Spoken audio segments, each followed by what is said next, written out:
Hello বন্ধুরা, নিচে যে ভিডিওটি দেখতে পাচ্ছ বা যে রথটি দেখতে পাচ্ছ, বলো দেখি এটা কোন জায়গার রথ।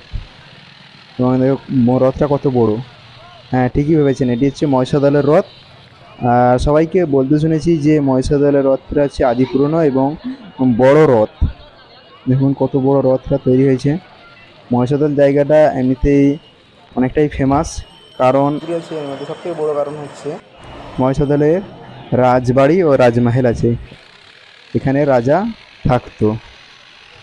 এই কারণে এই জায়গাটা অনেকটাই ফেমাস।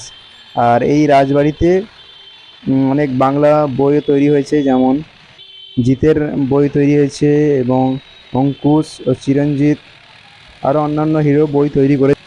রাজবাড়ি নিয়ে যদি ভিডিও দেখতে চাও তো কমেন্ট করে বলবে। আর যারা এই ভিডিওটি ফেসবুকের মাধ্যমে দেখতে পাচ্ছ তারা পেজটাকে ফলো করে দেবে, আর যদি ইউটিউবের মাধ্যমে দেখতে পাচ্ছ চ্যানেলটাকে সাবস্ক্রাইব করে দেবে।